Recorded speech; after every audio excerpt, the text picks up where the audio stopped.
ಸ್ನೇಹಿತರೆ, ಸುರೇಶ್ ಅಂತ ಹೇಳಿ ರೈತರ ಮನೆ, ನಾಗಮಂಗಲ ಜಿಲ್ಲೆ, ನಾಗಮಂಗಲ ತಾಲೂಕು, ಮಂಡ್ಯ ಜಿಲ್ಲೆ, ಬೇಲೂರು ಹೋಬಳಿನಲ್ಲಿ ಹೊಸೂರು ಅನ್ನೋ ಒಂದು ಗ್ರಾಮಕ್ಕೆ ಬಂದಿದ್ದೀವಿ. ಬನ್ನಿ ಸ್ನೇಹಿತರೆ, ರೈತರ ಮನೆ ಹೆಂಗಿರುತ್ತೆ, ಅವರ ಕಷ್ಟಗಳು, ಅವ್ರ ಮನೆ ಹೆಂಗಿರ್ತದೆ, ಪಾಪ ಎಷ್ಟು ಕಷ್ಟಪಡ್ತಾರೆ ಏನು ಅಂತ ನೋಡಿ. ಇದಾದೆ ಒಂದು 50 ವರ್ಷದ ಮನೆ. 50 ವರ್ಷದ್ದು ಹಿಂಗೆ ಇದೆಲ್ಲ ತೆಗಿ. ಇದು ಕೆರೆ ಪಕ್ಕದಲ್ಲಿ ಐತೆ. ಇದು ಹೊಸೂರು ಗ್ರಾಮ, ಬೆಳ್ಳೂರು ಹೋಬಳಿ, ನಾಗಮಂಗಲ ತಾಲೂಕು, ಹೊಸೂರು ಗ್ರಾಮ. ಇದು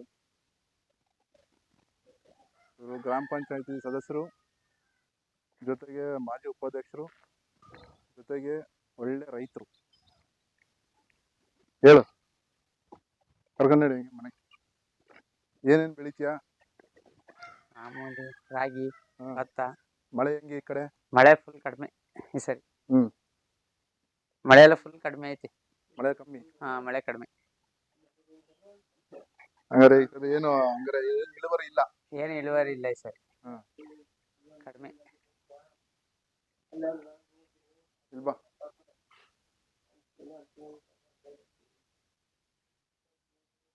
ಇಳುವರಿ ಕಮ್ಮಿ, ಮಳೆ ಇಲ್ಲ. ಮಳೆ ಇಲ್ಲ, ಮಳೆ ಕಡಿಮೆ, ಫುಲ್ ಕಡಿಮೆ. ಫುಲ್ ಕಡಿಮೆ. ಮಳೆ ಇಷ್ಟೊತ್ತಿಗಾಲ ಈಗೆಲ್ಲ ಒಣಗೋಗವೆ ಕೆರೆ ಕಟ್ಟೆ. ಎಷ್ಟೋ ಫುಲ್ ಇನ್ನೇನು ಇನ್ನೊಂದು ವಾರ 15 ದಿನ, ವಾರದಾಗ ಬರೋನು ಎಲ್ಲ ಬರ್ನ ಹೋಯ್ತದೆ. ಏನೋ ಅಷ್ಟೊಳಗೆ ಮಳೆ ಗಿಡ ಹೋಯ್ದ್ರೆ, ಅಷ್ಟೊಳಗೆ ಮಳೆ ಹೋದ್ರೆ ರೈತರು ಬದುಕತ್ತಾರೆ. ಇಲ್ಲಾಂದ್ರಿಲ್ಲ. ರೈತರ ಭಾವನೆಗಳು ನೋಡಿ ಎಷ್ಟು ಚೆನ್ನಾಗಿದೆ, ಎಷ್ಟು ಕಷ್ಟವಾಗಿದೆ, ಎಷ್ಟು ಚೆನ್ನಾಗಿದೆ ಅನ್ನೋದು ನೀವು ಅರ್ಥ ಮಾಡ್ಕೋಬೇಕು. ಸ್ನೇಹಿತರೆ, ಸುರೇಶ್ ಅಂತ ಹೇಳ್ಬಿಟ್ಟು ಹೊಸೂರು ಗ್ರಾಮ, ಇದು ಬೆಳ್ಳೂರು ಹೋಬಳಿ. ನೋಡಿ ಇವ್ರ ಮನೆ ಇದು. ಗ್ರಾಮ ಪಂಚಾಯತಿ ಮಾಜಿ ಉಪಾಧ್ಯಕ್ಷರು, ತುಂಬಾ ಆಕ್ಟಿವ್ ಆಗಿ ಓಡಾಡ್ತಾರೆ. ರೈತರು, ಜೊತೆಗೆ ಇವ್ರ ಮನೆ ನೋಡಿ. ಎಲ್ಲಾರು ಶ್ರೀಮಂತರಾಗಿ ರೈತರು ಇರ್ತಾರೆ ಅನ್ನೋದಕ್ಕಿಂತ ಹೆಚ್ಚಾಗಿ ಪಾಪ ಇವರು ಮನೆ ಇಲ್ಲ, ಬೆಳೆ ಇಲ್ಲ, ಇದ್ರಲ್ಲೇ ಜೀವನ ಮಾಡ್ಬೇಕು, ಇದ್ರಲ್ಲೇ ಬಾಳ್ಬೇಕು, ಬದುಕಬೇಕು. ಅವರು ತಾಯಿಯವರು ತುಂಬಾ ವಯಸ್ಸಾಗಿದೆ. ನಿಮ್ಮ ಮನೆ ತೋರಿಸಿ ನಡಿ ಸುರೇಶ್ ಅವರೇ. ಬನ್ನಿ. ನಮ್ಮ ಹುಡುಗ ಅಂಕನಹಳ್ಳಿ ಅವನು, ಮಹೇಶ್ ಅಂತ ಹೇಳಿ. ಈಗ ಅವ್ರ ಮನೆ ಒಳಗೆ ಹೋಗ್ತಾ ಇದ್ದೀವಿ. ಅದು ಮನೆನೇ, ವರಾಂಡ. ಇದು ಫುಲ್ ಅವ್ರ ಮನೆ. ಎಷ್ಟು ವರ್ಷದ ಮನೆ ಸುರೇಶ್ ಇದು? ಇದೊಂದು 50 ವರ್ಷದ ಮನೆ. ನಮ್ಮ ಅಜ್ಜಿ ಕಾಲದಿಂದ. ಅಜ್ಜಿ ಕಾಲದಿಂದ ಹಳೆ ಮನೆ ಇದು. ಅವ್ರ ಮನೆ ಶೂಟಿಂಗ್ ಮಾಡೋಣ ಅಂತಾನೆ ಬಂದ್ವಿ. ರೈತರ ಮನೆ ಯಾವ ತರ ಇರುತ್ತೆ ನೋಡಿ, ಎಷ್ಟು ಕಷ್ಟ ಇರ್ತದೆ. ಇದನ್ನು ಬದುಕಿದವರು ಅವರೇ, ಆದ್ರೆ ಸುಮಾರು ಜನ 70% ರೈತರುಗಳು ಪಾಪ ಮಳೆ ಬೆಳೆಯಿಂದಾನೆ ಲಾಸ್ ಆಗೋರೆ. ಬೀಜ ಬಿತ್ತಿದ್ರೆ ಬರಲ್ಲ, ಮಳೆ ಬಂದ್ರೆ ಹೆವಿ ರೈನ್ ಬರುತ್ತೆ, ಒಂದ್ಸಲಿ ಬರಲ್ಲ, ಇಲ್ಲಾಂದ್ರೆ 5 ವರ್ಷ ಬರಗಾಲ. ನೋಡಿ ಅವ್ರ ಮನೆ ಹೆಂಗಿದೆ, ಮೂಟೆ ಎಲ್ಲ ಬೆಳೆದವ್ರೆ. ಇದು ಯಾವಾಗ ಬೆಳೆದಿರೋದು? ಹೋದ್ ಸರಿ ಇದು ಸ್ವಲ್ಪ ಐತೆ, ಈ ಸರಿ ಸ್ವಲ್ಪ ಐತೆ. ಹೋದ್ ಸರಿ ಎಷ್ಟು ಬೆಳೆದಿದ್ರಿ? ಹೋದ್ ಸರಿ ಮಳೆ ಚೆನ್ನಾಗಾಗಿತ್ತು, ಒಂದ್ 30 ಚೀಲ ಭತ್ತ ಬೆಳೆದಿದ್ದು.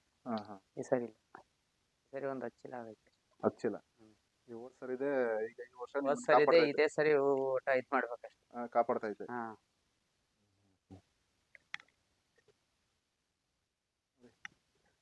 ಟಿವಿ ಇದು, ಈಗೆಲ್ಲ LED, LCD ಎಂತೆಂತ ಟಿವಿಗಳು ಬಂದವೆ. ಮನೆ ನೋಡಿ. ಇದ್ಮೇಲೆ ಅಟ್ಟನಾ? ಅಟ್ಟ ಇದು. ಕಾಯಿ ಹಾಕೊಳಕ್ಕೆ ಏನಾರು. ಎಷ್ಟು ದನಗಳವ ನಿಮ್ಮವು? ನಮ್ಮವು ಒಟ್ಟು 12. ಎಮ್ಮೆ 2, ಒಂದು 8 ದನ, ಕರುಗಳು. ಎಷ್ಟು ಎಕರೆ ಜಮೀನು ಇದೆ? 4 ಎಕರೆ ಐತೆ. ಬೋರ್ ಗೀರ್ ಹಾಕ್ಸಿದ್ರಾ? ಬೋರ್ ಹಾಕ್ಸಿದ್ರು, ನೀರ್ ಹೋಗ್ಬಿಟ್ಟೈತೆ, ಕಡಿಮೆ ಬತ್ತೈತಿ ಈಗ. ಅದ್ರಲ್ಲೇ ಸ್ವಲ್ಪ ಬತ್ತೈತೆ, ಅದ್ರಲ್ಲೇ. ಈಗ ಹಾಲು ಇದು ಕರೆಯೋದು ಎಲ್ಲ ನಿಮ್ಮ? ಇಲ್ಲ, ನಾವು ನಾಟಿ ದನ ಅಷ್ಟೇ ಇರೋದು. ನಾಟಿ ದನ ಸಾಕಿದ್ವಿ, ಸೀಮೆ ಸಾಕಿದೋ ಅದು ತೀರೋಯ್ತು. ಇದೇನಿದು? ಅದು ಮಾಮೂಲಿ ಇದು, ಅದು ಇದು ಸ್ಟೋರ್ ರೂಮ್ ತರ. ನೀವು ಒಳ್ಳೆ ಮನೆ ಕಟ್ಟೋದು ಯಾವಾಗ? ಇನ್ನೂ ನೋಡೋಣ, ಹುಡುಗರು ಓದಿಸ್ಬೇಕಲ್ಲ. ಎಲ್ಲಿ ಓದ್ತಾವ್ರೆ, ಏನು ಓದ್ತಾವ್ರೆ? ಸೆಕೆಂಡ್ ಇಯರ್ ಓದ್ತಾರೆ. ಅಮ್ಮ ನಮಸ್ಕಾರ. ನೀವೇನ್ ಮಾಡ್ತಿದ್ದೀರಾ? ದನ ಕರು ಎಲ್ಲ ನೀವು ಸಪೋರ್ಟ್ ಮಾಡ್ತೀರಾ ಸುರೇಶ್ ಅವ್ರಿಗೆ? ತೋಟಕ್ಕೆ ಏನ್ ತಂದಿದ್ದೀರಿ?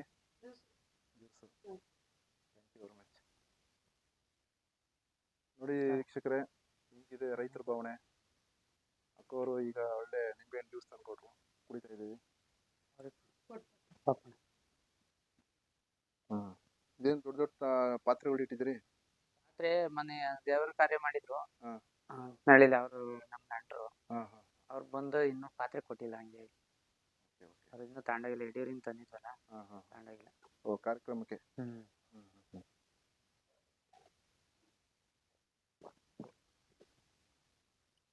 ಸ್ನೇಹಿತರೆ, ಹೊಸೂರು ಗ್ರಾಮದಲ್ಲಿ ಸುರೇಶನ ರೈತನ ಮನೆಗೆ ನಾವು ಬಂದಿದ್ದೀವಿ. ಅವರ ಕಷ್ಟ ಸುಖಗಳು, ಅವರ ಮನೆಗಳು ಹೇಗಿರ್ತವೆ ಎಲ್ಲ ನೋಡಿದ್ವಿ, ಈಗ ಆಲ್ರೆಡಿ ನೋಡಿದ್ರೆ. ಹಾಗಾಗಿ ರೈತರುಗಳು ಕಷ್ಟ ಸುಖದಲ್ಲಿ ನಾವೆಲ್ಲರೂ ಕೂಡ ಸೇರಿ ಭಾಗಿಯಾಗಬೇಕು. ಎಲ್ಲೋ ಒಂದು ಕಡೆ ಅಡಿಲ್ ಸೇವೆಯನ್ನು ಮಾಡೋಣ ಎಲ್ಲ ಸೇರಿಕೊಂಡು. ಅದೇ ಈ ಕಾರ್ಯಕ್ರಮದ ಉದ್ದೇಶ ಆಗಿರ್ತದೆ. ರೈತರ ಮನೆ ಕಾರ್ಯಕ್ರಮ ಯೂಟ್ಯೂಬ್ ಚಾನಲ್ನ ಸಬ್ಸ್ಕ್ರೈಬ್ ಮಾಡಿ, ಶೇರ್ ಮಾಡಿ, ಕಮೆಂಟ್ ಹಾಕಿ, ಲೈಕ್ ಮಾಡಿ. ಹಾಗಾಗಿ ಇದೊಂದು ಮುಖಾಂತರ ನಾನು ಕೇಳ್ಕೊತಾ ಇದ್ದೀನಿ. ನೋಡಿ, ರೈತರುಗಳು ಮನೆ ಮುಂದೆನೇ ಕಟ್ಟಾಕೊಂಡು, ಕೆರೆಯಲ್ಲಿ ಕೂಡ ನೀರೆಲ್ಲ ಬತ್ತೋಗಿದೆ, ಏನೂ ಇಲ್ಲ, ಬೋರಲ್ಲಿ ನೀರಿರೋ ಗಂಟ ಅವರು ಜೀವನ. ಈ ಥರ ಒಂದು ರೈತರ ಜೊತೆಗೆ ನಾವು ಭಾಗಿಯಾಗೋಣ. ಮುಂದಿನ ವಿಡಿಯೋದಲ್ಲಿ ಹೊಸ ಹೊಸ ರೈತರ ಮನೆ, ಅವ್ರ ಕಷ್ಟಗಳ್ನ ನಿಮ್ಮ ಮುಂದೆ ಇಡ್ತೀನಿ ನನ್ನ ಮುಖಾಂತರ. ನಿಮ್ಮೆಲ್ಲರಿಗೂ ಈ ವಿಡಿಯೋ ಮೆಚ್ಚುಗೆ ಆಗಿದ್ದರೆ ಕಮೆಂಟ್ ಹಾಕಿ, ಲೈಕ್ ಮಾಡಿ, ಸಬ್ಸ್ಕ್ರೈಬ್ ಮಾಡಿ ನನ್ನ ಮುಖಾಂತರ. ಹೊಸಬರಿಗೆ